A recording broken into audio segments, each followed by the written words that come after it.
Welcome everybody to BIDMC Cardiology Grand Rounds. A special welcome to our interviewing applicants. We're very delighted to have Dr. Robert Yeh give us our Grand Rounds lecture today, and Dr. Peter Zimmerbaum will be introducing him. Thanks, Arthi. It's always a great pleasure to introduce Bobby and talk a little bit about what he's brought to this institution. So in late 2015, we recruited Bobby to the BI to be the first director, the inaugural director of the Smith Center. And really, to be fair, Bobby's created this entity.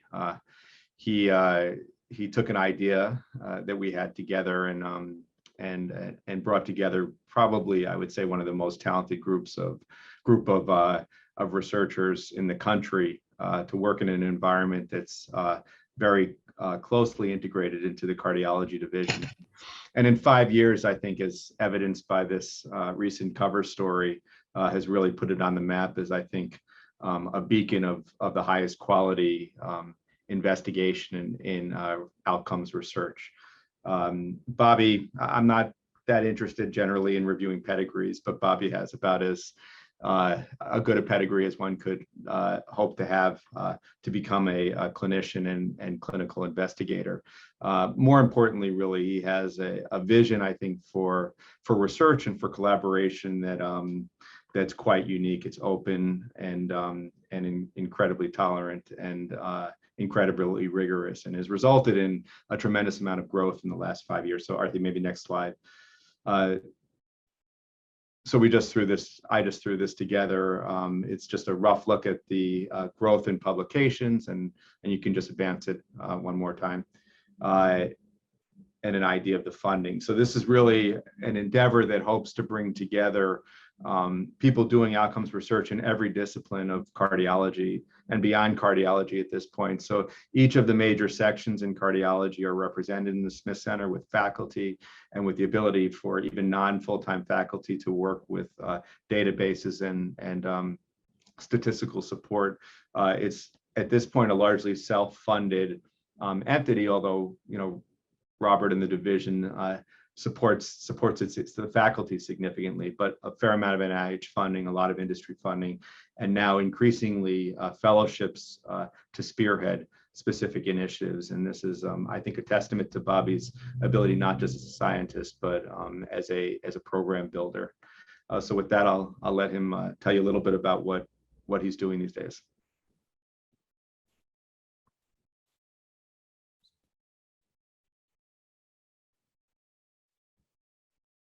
Thanks so much, Peter, for that really kind introduction. And I think as people who know our group and have been in this division know that this has always been a team effort for us, and that team effort is enabled. And the fellows, I know that there are a lot of prospective fellows on the line here. What permeates, I think, our work and the work throughout this division is a shared vision and leadership from the top, and that starts with Rob and Peter. And that was one of the really amazing things about coming here, was to see how much there was this shared vision and support at the high levels in the division and the institution. So the title of my talk is Precision, Pragmatism, and Parachutes, Modernizing Empiricism in Cardiovascular Care. Here are some of my funding and disclosures, and I think I'll talk a little bit about the SAFE PAD study, which Eric Zasemski and I work on together. It's co-sponsored by 5 industry groups. Talk a little bit about work sponsored by NHLBI from the Extend study, as well as work we're doing with the US FDA. So I'll start with this question, which is a big question. How do we know what we know? It's a question that we ask ourselves, I think, either explicitly or implicitly when we practice medicine. And I think in a perfect world, this is how knowledge might be generated. We would start generally with scientific theory, things we learned in first and second year of medical school. And from those primary principles, we develop concepts of biological plausibility. Those lead to hypotheses, and that we test those hypotheses. We test those in preclinical evidence, and ultimately for what we do in clinical practice, we test those in randomized clinical trials, and we generate scientific evidence. From scientific evidence, we generate patterns of practice. And then through the observation of our practice and trial and error, we develop an evidence-based practice that maybe needs to go back to the drawing board. We redevelop scientific theory, and then this virtuous cycle then continues inexorably to this greater amount of scientific theory and better practice. In reality, however, I think there is often a conflict between the practice of medicine and the generation of evidence. And I think actually this conflict can really impede the generation of scientific evidence and then subsequently the development of evidence-based practice. And I'll talk about that and I'll try to illustrate those concepts. First, in that, in fact, the way that we generate scientific evidence in clinical trials often does not inform the way we actually practice medicine. And secondarily, as we develop, because we're not generating strong evidence-based practices, we develop practice through the art of medicine, through observation, and sometimes we develop standards of care, in fact, that are not evidence-based. And the very development of those standards of care impedes our ability to subsequently develop scientific evidence through trials and even real-world evidence. I'll try to illustrate these concepts in 3 stories. The titles of these 3 stories are Not Your Average Joe, The Real World, and Free Falling. So I'll start with Not Your Average Joe.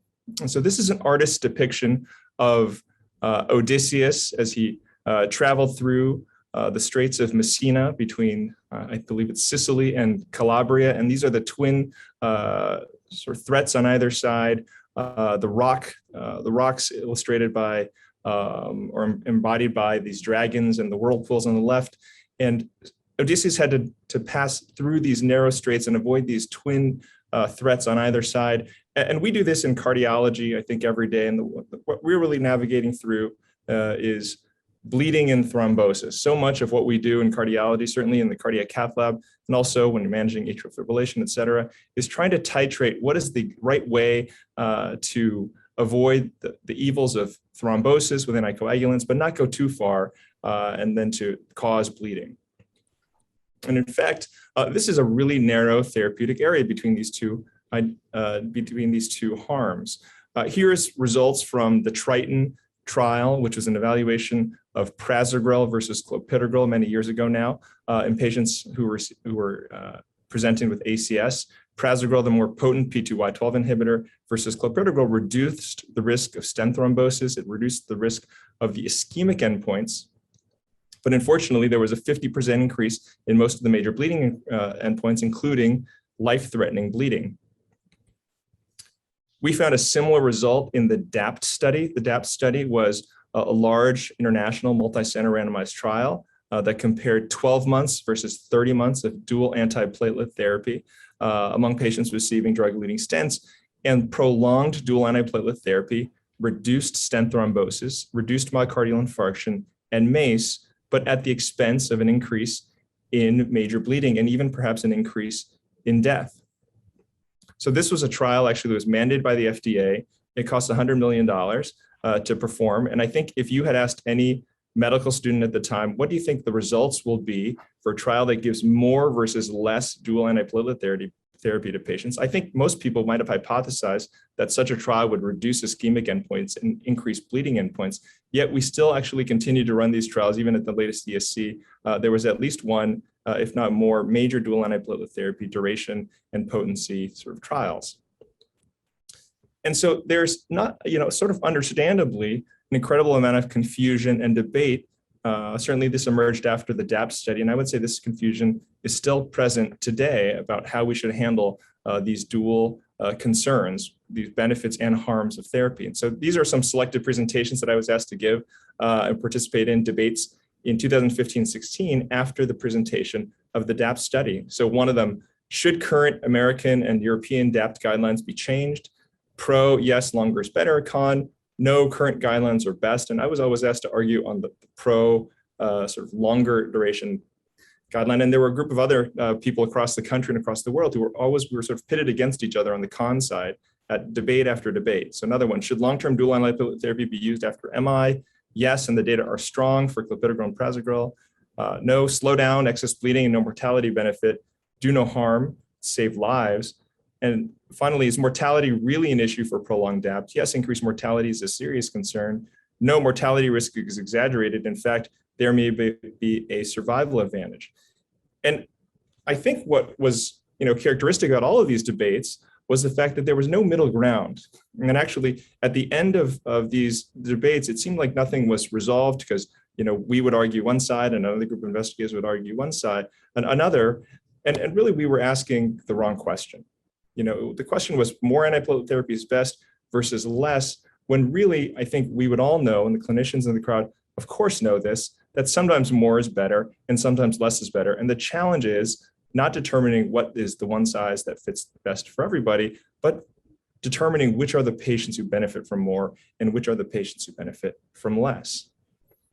And illustrate that concept with this table. This is a paper that Dan Kramer and I wrote together, really built on concepts that we learned from John Spertus, a collaborator and mentor, which is in any clinical trial and really in any population of patients that you see in your clinic or you see on the wards.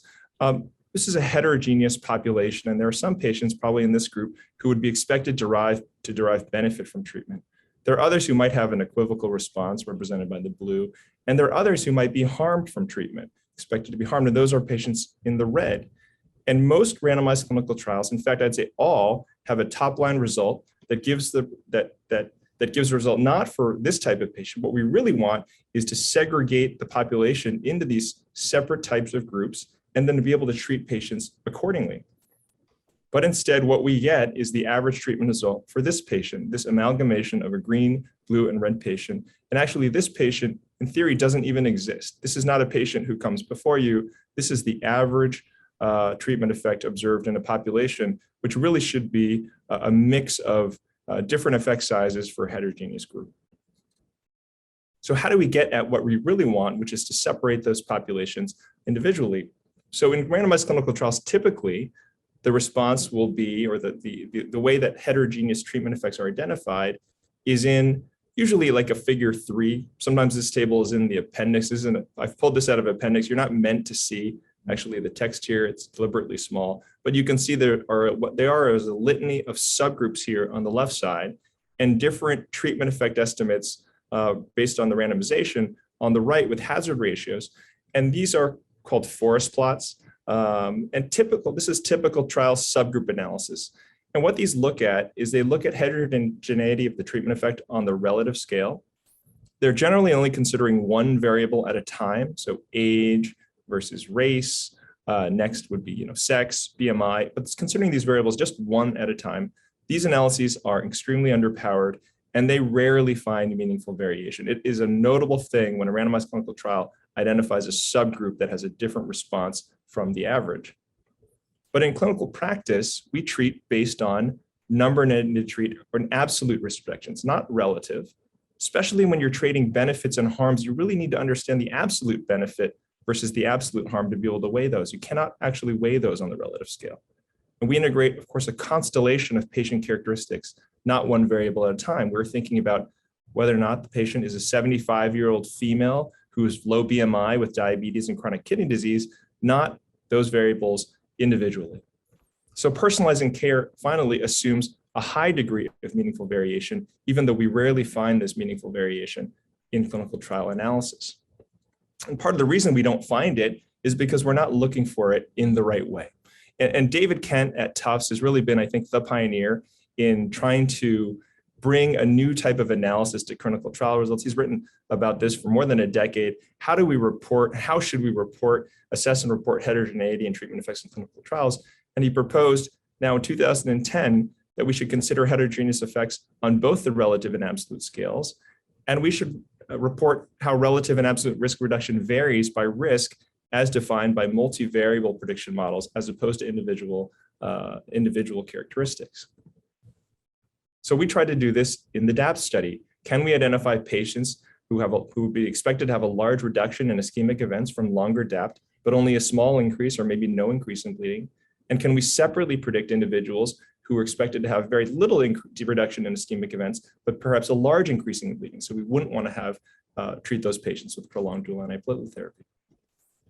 So this presented some challenge. I mean, it's a bit of an obvious question, but there's a reason why this hadn't been done before. And part of the reason is that there has been this truism that bleeding events and ischemic risk and bleeding risk are correlated, that those same characteristics that define people as having high ischemic risk are the ones that define high bleeding risk. And this is definitely true, for example, in atrial fibrillation. People talk about this. It's the elderly patients who bleed more. It's also the elderly patients who have more strokes. So how do you separate those two things? And this is clearly true for dual antiplatelet therapy duration. There are common predictors of both. But part of the problem of how these things have been analyzed is that generally people have taken risk prediction models for bleeding. They've separately looked at risk prediction models for ischemia. They've looked and said, hey, look, a lot of those variables seem to be correlated and overlapping.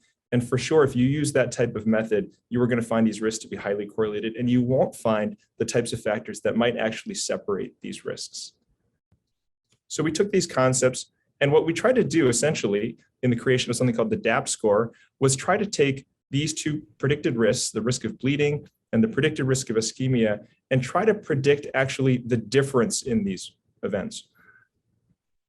And the culmination of this, I won't sort of get into the details of the methods here, was a sequential modeling approach, and it produced ultimately what's known as the DAP score. And this is a fairly easy to use score that identifies patients who might be predicted to have greater benefit versus lesser benefit, depending on the score, for prolonged or more intensive dual antiplatelet therapy. And lo and behold, what we found is that as you went up in DAP score, so this is going from Q1, Q2 to Q3 to Q4 of the score itself, in the randomized clinical trial, the DAP study, you had a greater reduction in stent thrombosis, a greater reduction in myocardial infarction with a higher score, and actually in the opposite direction, you had a lesser increase in bleeding. This is obviously the purpose of the score, so it's a little bit internally fit here. It's not really a perfect comparison, validation of this. But at least in principle, this methodological approach was separating those individuals at the high end on the far right of the score who had great benefit from the score versus the far left on the Q1 who had potentially great harm. And thankfully, we did some external validation, but the world research community in this area, which is substantial, did quite a bit of external validation of the score after it came out. And in over 100,000 patients now that's been studied, the high DAP scores had a 60% higher risk of stent thrombosis and a 20% lower risk of major bleeding. So the score, even in external samples in a large number of patients across Europe, in Asia, does seem to uncouple these risks that people thought, I think, were inexorably linked together. But they were not. It was just the modeling approach that was being taken. And in 4, and actually it's now 5 randomized trials, because there was one recently released at ESC, that the net adverse events for patients with elevated DAP scores was reduced if you prolonged or intensified DAPT. But for those patients with low DAP scores, you harmed patients if you prolonged or intensified DAPT. And this is exactly what we're trying to do in clinical practice. We're trying to find those individuals who are going to be harmed versus helped by decisions that we make. And this was one score that could be able to do that, was able to do that. So the takeaways from this message, this story, was that primary clinical trial results apply to average patients, but the art of medicine rarely assumes that any patient is average. Traditional trial subgroup analyses are insensitive for identification of treatment effect heterogeneity that's important for guiding clinical care, and these issues are particularly relevant for treatments that have the potential for both benefit and harm. There are other treatments that you're just looking for the greater versus lesser benefit, and there are no potential harms, and that's still useful in that case to guide how much bang for your buck are you going to get. But in this case where there's potential benefit and harm, it's really critically important. Finally, prediction model-based approaches can help separate patients expected to have the most benefit versus the greatest harm in a manner that informs clinical decision-making. And so we're grateful to know that after the publication of our results, we were reached out to by a number of investigators for other clinical trials in other domains. And one of these collaborations was led by Adam Bress and Andrew Moran, who wanted to do this same principle, apply these same principles for the selection of patients for intensive blood pressure management from the SPRINT study. And that paper was published just recently in JACC. I'll take a moment now and move on to the second story. And the second story is called The Real World. And this is a story that's going to be about the use of real world evidence to understand whether medical therapies and devices are effective and safe. Real-world evidence has really come into an important place in the landscape of medical therapeutic and device evaluation, in part because in 2016, federal legislation mandated that it be applied actually in regulatory decision-making. This was part of something called the 21st Century Cures Act. And so the FDA since 2016, or really always, but particularly with a policy mandate in 2016, has made a real effort to try to better understand and implement and integrate real-world evidence into their regulatory evaluations. What does real-world evidence and actually real-world data, what do those actually mean though? And I think when we think about real-world evidence, we think about this spectrum. And there's a spectrum that starts with careful scientific experiments in traditional randomized trials. And most of the time when we're thinking about the opposite side, or the far side, real-world evidence, we're thinking about traditional observational comparisons between therapeutics for which we use data that's pulled from, say, the electronic medical record, administrative claims, data, registry data. And so typically you might see an analysis like this that would constitute real world data. So this is a real example, an analysis of the Impella mechanical circulatory support device used in PCI. This was a paper by Amit Amin and colleagues who noted in 2020 that there had been this rapid growth of the use of Impella since its approval in 2008 with, some would argue, very thin randomized clinical trial evidence. And what they found in this analysis comparing Impella versus balloon pump was that Impella use for PCI was associated with a higher risk of death, higher risk of bleeding, higher risk of acute kidney injury, and a higher risk of stroke. And I think when we label these figures, and these are commonly used in these observational studies, in fact, the journals will mandate that use this language, association of Impella versus IABP here. But really the intent of this study is not to find an association. The intent of this study is to find a causal relationship. So I think there's a little bit, we use these words association kind of with a little bit of almost with a tongue-in-cheek sort of use. I think really the implication is we believe that these findings are causal, otherwise we wouldn't necessarily be interested in them. And this can be potentially problematic, and for a couple of reasons. I'll use this analogy for why. The Hail Mary in clinical decision-making. So if you're from the Northeast and you follow any college football in the past, I don't know, gosh, I guess probably 30 years now, this is a very famous still image of probably the most famous Hail Mary, at least in New England football history, which is Doug Flutie's 70-yard pass to win at the last second against University of Miami. But for the most part, teams that throw Hail Marys at the end of games lose the game. And so if you took a machine learning algorithm, for example, and looked at what play at the end of the game is strongly associated with winning versus losing, I think you would find that a Hail Mary pass at the end of the game was strongly associated with losing that game. And of course, the conclusion, should that be stop throwing Hail Mary passes at the end of games? Should you in fact take a knee? Because those teams that take a knee seem to be the ones that always win. So if you're down by 6 points, maybe you should take a knee and you might win the game. Of course, these are absurd sort of analogies, and we know this to be wrong, but this is the same concept. And the reason is because, of course, football coaches and players do not make decisions randomly. They choose decisions that they think are going to be the best approaches at the end of the game. And because those choices are not random, an observational association can be strongly confounded. And very similar to that, in the cardiac cath lab, there are times when we might use a more intensive mechanical circulatory support device, whether an Impella or an ECMO. And I assure you that the thing that drives us to use those devices at times is because we think things are going badly. We think we're about to, quote unquote, lose the game here or lose the patient in the worst case. And so those things can inextricably confound observational analyses. So is there a better way to use real world data? And I want to talk a little bit about two things that we've explored extensively at the Smith Center. And the first is quasi-experimental studies. And the second are pragmatic clinical trials. And all of these fall within the realm of what the FDA would consider real world evidence. So I'll start with quasi-experimental studies. And at their core, quasi-experimental studies rely on finding randomization in nature, finding randomness in nature. They're commonly used in the social sciences. There may be people in the audience who have extensive experience with them if they come from the social sciences or economics fields. But for many in the medical field, these were somewhat new. They've been very slow to migrate into medical therapeutic evaluation. And here's some examples, some that we've identified and used before. So physician preference, like it or not, sometimes feels very random.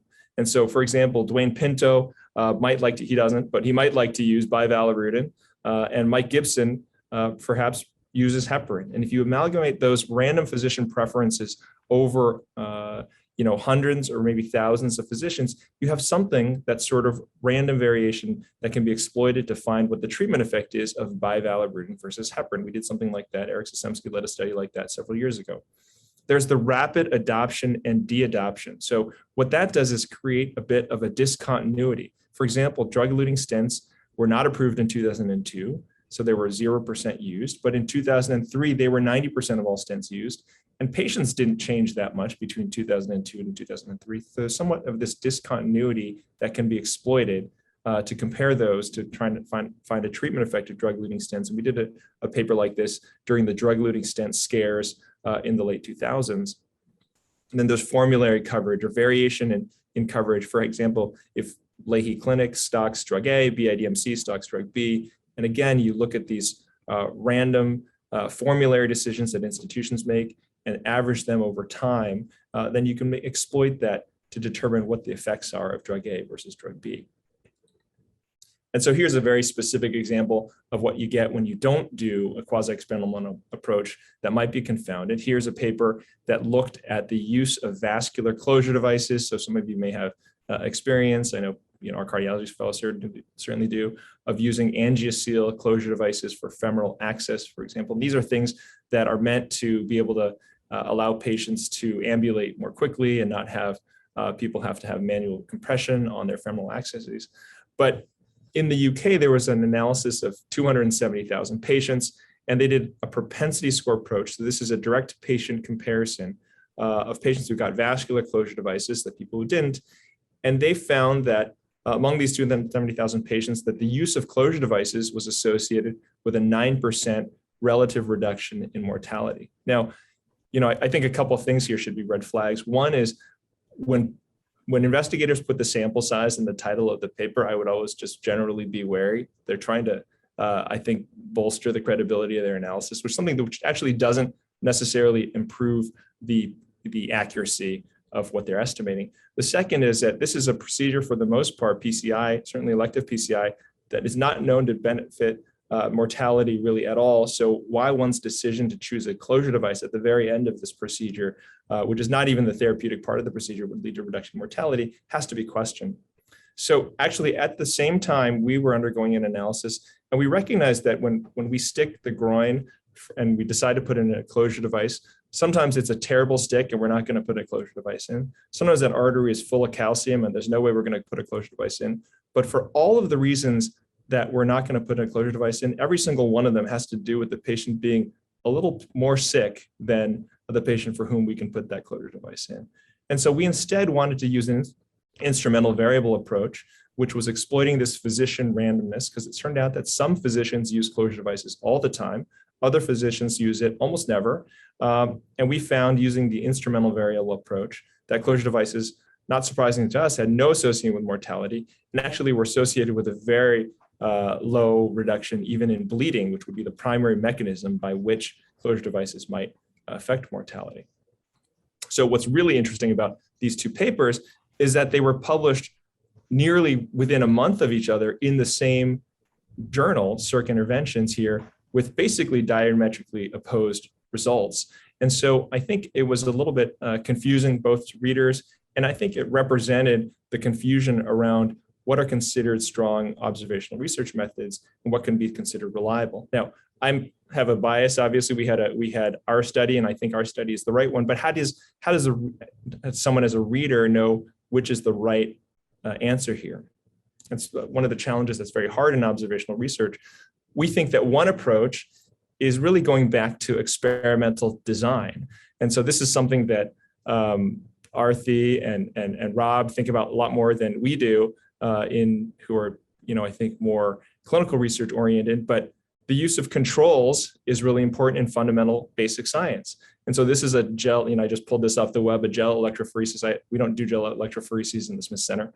But in a gel electrophoresis, I remember from college and high school lab that we had control wells, that there were wells that we did not put anything into, and there were other wells that we had to put things into. But if you had a well that was a negative control well and something showed up in that lane, you didn't say, well, these results might be confounded, be contaminated, but I'm going to publish them anyway. You actually threw that result out and said, I got to rerun the experiment. And there's something that we can do in observational research, which is the same, which is the use of falsification endpoints. And these are negative control endpoints that could not plausibly be affected by the treatment that we're evaluating. So for example, vascular access closure devices do not change gastrointestinal bleeding. There's no plausible mechanism by which a closure device would reduce gastrointestinal bleeding. And so, but if you were confounded, your study was confounded because there were more people likely to bleed who did not receive the device than who did receive the device, then you might find a signal for gastrointestinal bleeding in your observational analysis. And so when we looked at this, we found that if we do a propensity score approach, we can show that vascular closure devices reduce bleeding by GI bleeding by more than 4%, but using the instrumental variable approach, there's basically no difference in bleeding. So this, we think, is kind of the tiebreaker. This is the things that we can embed into observational studies that help assure the readers and us that the findings that we're seeing are not being confounded. So I think we've worked on a lot of these methods for many years. And really the idea here is to bring observational real world evidence into that same level of scientific rigor as randomized clinical trials to the best that we can. And so what you'd like to have is pre-specification. You'd like to have these things publicly registered. You want to control for family-wise type 1 error. You'd like to be blinded to the outcomes as best as you can. And all of these approaches we integrated in a study recently, and Eric Sisemsky is really the leader of this, in this study that was used to respond to an important safety signal in the vascular arena, which was with peripheral drug-coated devices. And this is something the FDA called an emergency advisory panel for. They actually asked us to design with them an observational real-world study that could help them answer this safety concern that the FDA was very concerned about. It was sponsored jointly by 5 manufacturers of these devices. And it had all of these features, we think, that increased the scientific rigor and the credibility of the analysis, falsification endpoints, both an instrumental variable and a propensity score-based approach, all of these other elements that we've been talking about. And Eric had the chance to present these data at a late-breaking clinical session at the ACC this year and was published simultaneously in JAMA Internal Medicine. And we really present this idea and this paper as an example of what real-world evidence could be. How I think we want to do this apply this type of rigor to the studies that we have going forward. And we have another analysis that we're doing with them at another upcoming advisory panel on aortic stent grafts. So I've talked a little bit about how we can make, with quasi-experimental methods, falsification endpoints, et cetera, observational research more rigorous, but sometimes true randomization, of course, is still optimal. People have described randomized trials or the randomization as the magic of clinical research. And that's true to some extent, in part because quasi-experiments require many assumptions to fulfill. We're working on a study right now with our group. Zaid Al-Marzouk, one of our fellows, is leading it. And we're finding that an IV approach is failing for this particular example. It requires many assumptions, and the good instruments are hard to identify. And as a result, one next category that moves a bit closer to the traditional randomized trial, but still might be considered more pragmatic or more real world, is these pragmatic clinical trial designs. And so we've tried to work to validate pragmatic clinical trial designs, certainly with this one particular concept, which is, can we collect data and outcomes from real world evidence without costly adjudication? So it turns out that a large part of the costs of a large randomized clinical trial is the monitoring that sites have to do to collect the endpoints, as well as the adjudication of those endpoints by by clinical events committees. But if you have a randomized trial, one would expect theoretically that because there's randomization and blinding, et cetera, that the outcomes, even if there were error in the outcome ascertainment, that you still might find a credible and valid result because those errors would not be expected to be differentially distributed between randomized treatment arms. So we took a couple large clinical trial programs, the DAPT study and the US core valve pivotal studies, which is a TAVR device.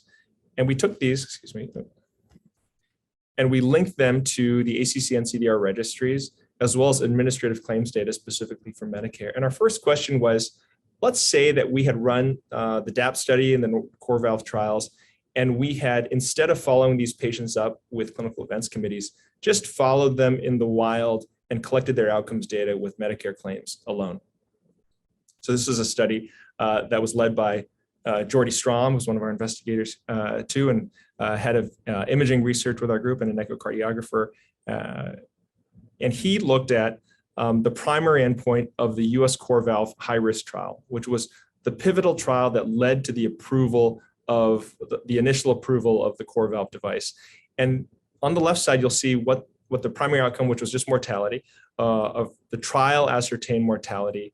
And TAVR showed certainly a non-inferior mortality signal compared to traditional surgical aortic valve replacement with a non-inferiority p-value of less than 0.001. And using the administrative claims follow-up, the curves look essentially identical. In fact, where they differ for this particular endpoint of mortality, it's likely that the claims were better than the site-reported date of death, because these registries like Medicare know exactly when you die, because they have to stop being responsible for your medical care payments at that time. So at least for the primary outcome, the use of claims ascertained outcomes here would have been just as good here. What about an outcome that's slightly more complex, which is the primary outcome for the intermediate risk group? This was a combination of death and stroke. On the left side, the trial ascertained outcomes. On the right side, the claims ascertained outcomes. And again, extremely similar results you see for the combination primary endpoint of death and stroke, similarly non-inferior. So had Medtronic, who was running these trials at the time, used claims as opposed to clinical trial event adjudication for their primary endpoints here, they would have met all of the same hypotheses that they achieved with adjudication. Here's the DAPT study. So this is an even more complex endpoint, major adverse clinical cardiovascular and cerebrovascular events. That's death, MI, and stroke. And you see for the 30-month arm of DAPT versus the 12-month arm of DAPT, you see that actually the hazard ratios, the treatment effects are the same, and even the accrual of events are the same. But not all is perfect with other types of endpoints. So this is the bleeding endpoint on the left side, clinical trial adjudication. On the right side, bleeding as defined by Medicare claims. And here we see part of the challenge here is that the claims-based endpoints don't necessarily have the clear definitions that an adjudication committee would have. And for something like bleeding, which is very, I think, difficult to quantify, and it's a little bit more qualitative in the definition, you see that at least the event rates look different, although the treatment effects look relatively similar that you observe between the two groups. So finally, looking at those results, our conclusion from those is that for some endpoints, and in particular endpoints that were clearly defined, so rehospitalization, repeat procedures, myocardial infarction, those endpoints behaved very well for claims data outside and were very similar to adjudicated endpoints, and all the treatment effects were quite similar. But for more qualitative endpoints that were subjective in nature, bleeding, difficult to define endpoints, those were the ones that clinical trial event adjudication could have resulted in different outcomes. Finally, in one new method that we're really trying to explore more has been really pioneered by Issa Dahabre, who recently joined our group at Harvard School of Public Health as an epidemiologist and a statistician, is this idea of transporting randomized treatment effects to new populations. So sometimes you can't conduct a randomized trial at all, Maybe there's a population of patients who was not only partially represented. And the idea here is to re-weight the trial population to look like the trial population of interest. So as long as you have, like you can have a trial that say had only 10% women, but the real world population that you're interested in is maybe 30% women. So what does the average treatment effect look like if you had enrolled a trial population that included more like 30% women? So you can re-weight that trial population, re-weight the trial results. And this is something that Isa and Neil Butala have been, who's a fellow, again, working with our group, have been really working on as a new approach, potentially to real-world data analysis. So the takeaways here in this story was that physicians don't choose treatments randomly, and the intentional choices of good physicians make real-world comparisons using traditional methods problematic. And I gave that both the Hail Mary football example as well as the peripheral vascular closure device example. Finding natural experiments can overcome some, but not all of these limitations in the data, but they're really seldomly used in the literature. They're being used more and more, but still they've been slow to be integrated into the medical literature. And finally, preserving randomization, but following patient outcomes using passively collected data may be a suitable middle ground that lowers trial costs, but may have different risks depending on the treatment population and endpoints. And we have been in some discussions for some time now with the FDA about the fidelity of using this approach. They're very interested in this approach. And in particular, for an elderly population insured by Medicare, like the TAVR population, could you support, for example, a study for indication expansion, perhaps starting with a lower risk trial population and lower risk type of question. And finally, transporting trial results to new populations may be useful to preserve the unbiased nature of randomized treatment effects while better approximating true effects in clinical practice.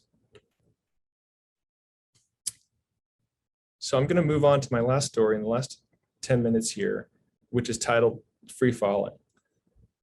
And this is an angiogram. So for the upcoming fellows that are going to be joining, you'll be doing cardiac catheterizations with cardiac cath lab attendings. And if you see something like this, everybody in the room is going to get a little bit nervous because this is a very tight, 90% unprotected left main lesion. And I think we would all agree that this patient should undergo revascularization.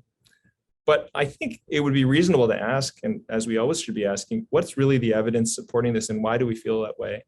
And I think if I were doing an angiogram, and sometimes medical students come and they shadow us in the cardiac cath lab, we have them scrub and they take a look, and everybody in the room agrees on something, and they'll ask the question, well, is there a trial that supports that you need to revascularize that patient?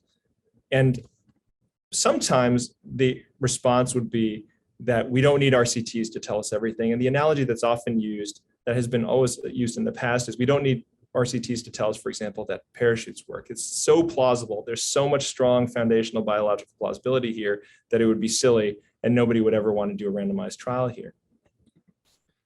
And actually, this concept was described, I think, by Smith and Pell in 2003. They sort of were critical of what they thought was evidence-based medicine run amok, this need to do randomized clinical trials for every question. So they conducted this tongue-in-cheek systematic review of randomized controlled trials, parachute used to prevent death and major trauma related to gravitational challenge. And so they looked at it and they found, of course, no randomized trials conducted to evaluate parachutes. And they said, as with many interventions intended to prevent ill health, the effectiveness of parachutes has not been subjected to rigorous evaluation by using randomized controlled trials. Advocates of evidence-based medicine have criticized the adoption of interventions evaluated by using only observational data. We think that everyone might benefit if the most radical protagonists of evidence-based medicine organized and participated in a double-blind, randomized, placebo-controlled crossover trial of the parachute. So they were obviously being very critical of this idea that everything needed to be evaluated in a randomized clinical trial, but they were calling for radical protagonists of evidence-based medicine to organize and participate in a clinical trial. And we have some of those amongst our group. I'd say Kazi is a radical protagonist of evidence-based medicine, perhaps. But do we really have parachutes in clinical practice? I think it's fair to ask that question. I think clinicians are asked each day to choose treatment strategies for patients despite the absence of evidence. And this is the sort of the counter argument to this concept of parachutes. That is, beliefs that incompletely tested treatments are effective are really pervasive in clinical practice, but they're often wrong. I think there are many times that we've been surprised that treatments didn't work when finally subjected to a randomized clinical trial. And unfortunately, clinical equipoise can quickly be lost as non-evidence-based standards of care develop. And this really impairs both the conduct and the interpretation of clinical trials. And this is important because there are often clinical trials that come out that test long-held beliefs. People say that trial isn't feasible, it's done. And those trials are often, they look like they can overturn evidence, but you have to look really carefully about how these trials are conducted when they're trying to be conducted against a background of strong standards of care. And we wanted to illustrate this concept because we thought this concept was relevant in the cardiology literature with a couple important clinical trials. We wanted to test this concept in kind of a tongue-in-cheek clinical trial that we ran, which was, we conducted a clinical trial of jumping from aircraft with versus without a parachute. So we actually tried to enroll, we tried to consent subjects on this when we were flying on airplanes for the course of a year. After we got up to, the 30,000 feet, we would turn to the left and the right and people sitting next to us, and we would actually try to enroll them, see if they'd be willing to participate in a randomized trial. And we told them there's a 50% chance that you're going to get a parachute and there's a 50% chance that you wouldn't. Would you participate in this? We collected some of their baseline information, and the primary endpoint of this trial was death or major traumatic injury as defined by a validated trauma severity index. We actually screened 92 people over the course of our plane flights, and we randomized 23 of these individuals. And the result we published in the British Medical Journal in 2018, that parachutes did not significantly reduce death or major injury. There were 0% death or major injury from the parachute group and 0% in the controls, and the finding was consistent across multiple subgroups. And I think people probably know that the punchline here was that compared with individuals screened but not enrolled, the ones that we were randomized were at significantly lower altitude. And here's an example of representative picture from one of our jumps. This is Linda Valsdottir, our former research coordinator, jumping off. She got randomized to a non-parachute here. She's got a sham parachute. It's just a backpack. She jumped off this plane without a parachute, and she lived to tell the tale. And of course, this was, again, a satirical play on this concept, but this concept is real. And what is this concept exactly? It's the concept that against the background of strong standards of care, that when you try to enroll in a clinical trial, you will often get patients who are at absolutely the lowest risk of benefiting from those procedures. The highest risk patients, or the ones who clinicians think will benefit the most, will not be included in those trials. And so what's evidence for that this problem exists? Well, trials that try to test really long-held beliefs often are very difficult to recruit for, because physicians will not enroll those patients, and the patients themselves may have beliefs about it.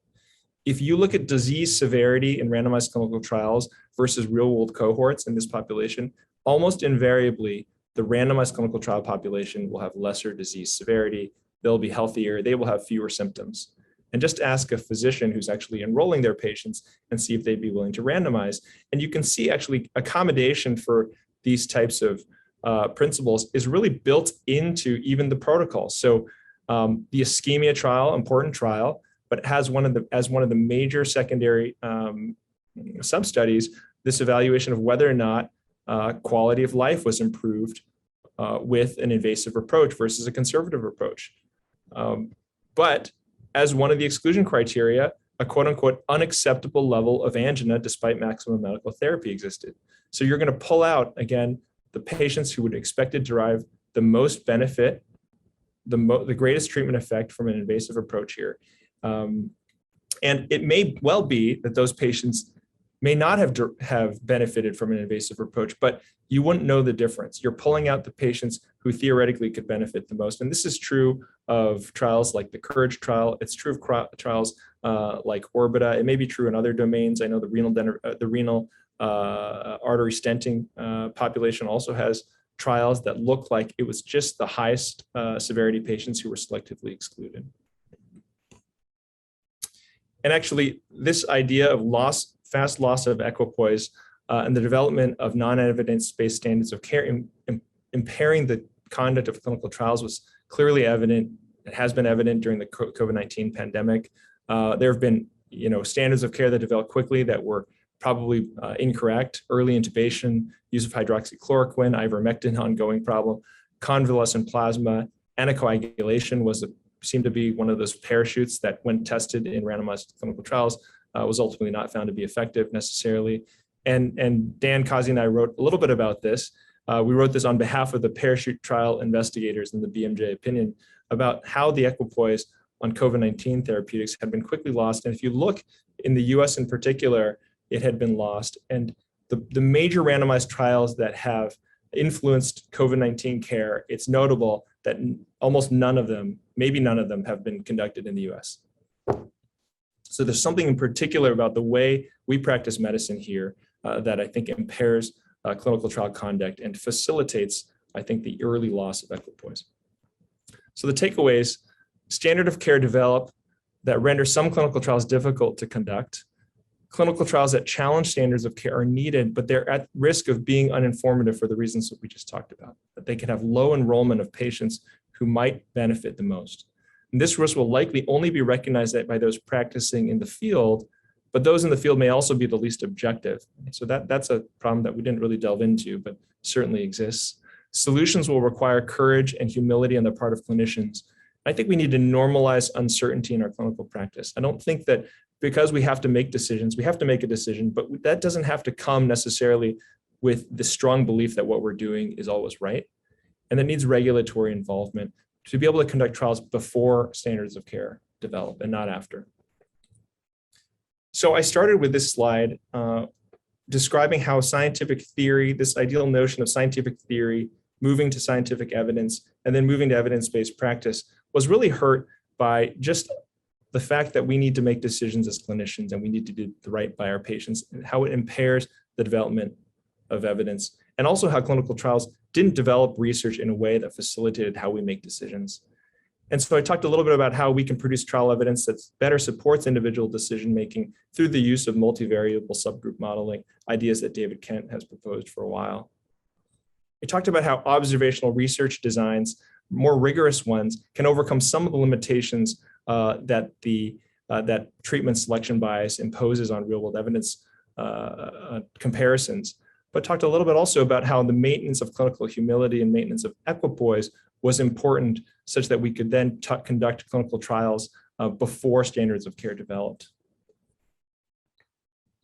And finally, we talked a bit about how both regulatory reform and the development of easier to conduct, less expensive, pragmatically designed clinical trials can facilitate this movement instead of from scientific theory to trials, as opposed to scientific theory directly to practice and observation.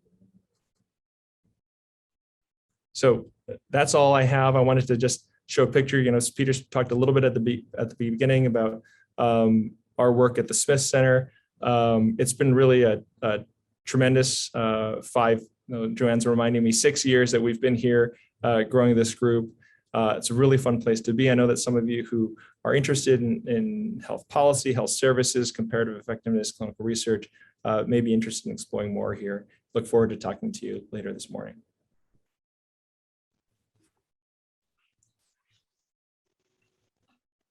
Thank you very much, Bobby. That was a wonderful talk. We'll open it up for questions now. If anyone would like to come off mute, including our interviewing candidates, please feel free to do so. I have. You can also send them. It's Julian Oresti. In multiple RCTs, I've noticed that early on, where there's a major difference between the two groups, if one looks from 6 months on, they're parallel, which kind of supports your contention that the difference in mortality is related to the sickest patients, after which the mortality and the results as defined by each study are the same for the two groups. Thanks, Julie. You're saying in randomized clinical trials? Right. In almost every randomized clinical trials, the majority of the difference takes place in the first 6 or 8 months, after which, if you look at the curves, they're parallel. Yeah. So the very sickest patients are the ones that are dying in the first 6 or 8 months, and afterwards, the treatment effect is the same for both groups. Yeah, I think that's a great observation. I think, there's both a clinical reason for that, and I think also a statistical sort of artifactual reason for that. The clinical one is, I think that most treatments that we impart, especially procedural ones and not drug therapies that are continued over time, but at least procedural ones, I think we expect that the benefit is going to accrue perhaps earlier, and that you get noise, like an AMI population. After a year, you're starting to get the noise of the background types of death for all-cause mortality that have nothing to do with the disease presentation, like cancer deaths, et cetera. And so I think those noise endpoints are going to make the curves look more similar. There's also a thing which is, when you do time to event data, even for composite endpoints, that those patients who have events are then censored at that point, and they're no longer in the denominator. So it'd be hard for curves, to continue to separate over time. In fact, at the end, they have to come together. If you think about it, at the end, those curves, when you do sort of KM curves, they have to come together at the end for mortality because everybody dies eventually. So there is a natural tendency for those curves to not continue to separate just from a statistical reason. Great, we have one more question from Robert Gersten. Rob, go ahead. Can you hear me? Bobby, that was a fantastic talk. Getting back to the old DAP data, you get these clinical factors, you put them into a model, there's some hazards there, but you validated it externally, right? So you've tuned it in one population, you validated it. That said, it does seem like such a blunt instrument. Have people gone on and added, I just don't know all the literature, some functional data, bleeding time, I'm not talking about some fancy schmancy test, but some other just bleeding time or some other test that might be done after a month or 6 months that would provide some complementary information there. I think there are two things that people have done. I mean, these sample sizes are smaller, so it's harder to validate right in a big way. Actually, as part of the DAP study, we wanted to do this, as you know. There's a subgroup that sub-analysis that Mark Sabatine led, which we collected platelet function studies on a handful of these patients. And it was just so underpowered. You need such big samples. But I will say that there is one score out there that has tried to integrate genotype information, and people have tried to integrate platelet function also. And I think that there's been some mixed results with that, how much information that those things add above and beyond the clinical risk factors. But I think there's a lot more room for it, as we've talked about. There's certainly more room for it. Part of what we wanted to do here was something that clinicians would use. And so we made it intentionally crude. It's cruder than even it has to be here. This was a very, we realized that scores that are used are the ones that are very simple. And but you do lose information, as you're suggesting, and there could be certainly better ones that incorporate the things that we've talked about and the things that you study, metabolomics, et cetera. And last one, I know I've asked this before, is have there been any updates on measuring the drug levels themselves too? That's an easy test, right? Because that integrates all kinds of genetics and other things and diet, or compliance or thing. Does that make sense?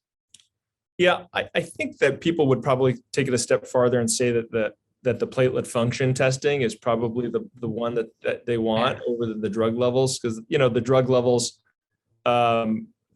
themselves, it's a metabolite that's inhibiting platelets. You know this better than I do, and they're sometimes reversibly inhibited, sometimes irreversibly inhibited, and so the levels themselves, I think, are not the best surrogate for the functional amount of platelet inhibition happening.